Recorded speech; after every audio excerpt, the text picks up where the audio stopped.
guys, I'm joining you here for our daily Devo today. We're going to be in John chapter 11, verses 1 through 44.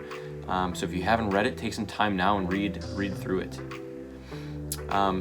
So we all hope for things, right? We all have hope that this virus will end. We hope maybe we won't have to go back to school. We hope for the Bills to win the Super Bowl. We hope for a lot of various things. But what if I told you that there was a hope that we could be assured of? A hope that we could live and experience in today. And that's what we're going to read about today. So we start off in John chapter 11, learning about a man named Lazarus who's sick. And it was one of Jesus' close friends. So his family calls Jesus and says, hey, Lazarus is sick. We need you here. So Jesus, of course, comes on over.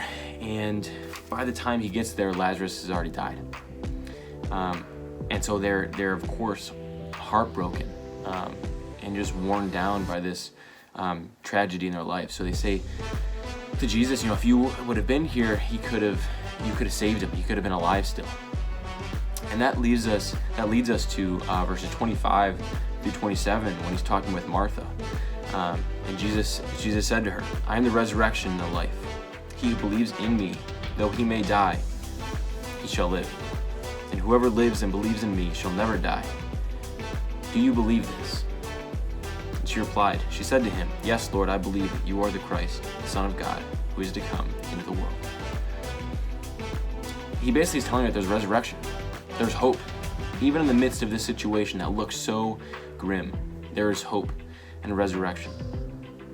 And just like he assures her, he's assuring us today. If Jesus was sitting across the table or standing across from where you're standing right now and he asked you, would you believe that? So we go on through and we find out that he goes to the tomb where Lazarus has died. And he says, open it up. Open up the grave. And they say, Jesus, it's been 4 days. It's going to smell. And this was a Jewish custom in their time. For 3 days after death, they would mourn intensely. And so here comes Jesus on the fourth day, not only tearing open the emotional scars, but also opening the tomb itself. But he says, open it. So they open it. And he says, Lazarus, come forth. And that leads us to verse 44. And he who had died came out, bound hand and foot with grave clothes, and his face wrapped with a cloth. Jesus said to them, loose him and let him go. He freed him from death. There was fullness of resurrection. And so Jesus really wanted to drive into them this hope that even after he had died 4 days after Jewish customs, he was dead. And he drove into them hope. And this was just a few days before Jesus himself would go to the cross, die for us, and be buried and be resurrected himself.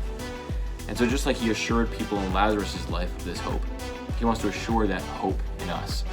And that should change how we live today. It should change how we live when we're at school, when we're around our friends, when we're at home stuck with our families getting annoyed. This hope that there's life after death, that Christ loves us enough that he died for us, should change our lives today. So I encourage you, live that out today. What does that look like? Think about it and act on it.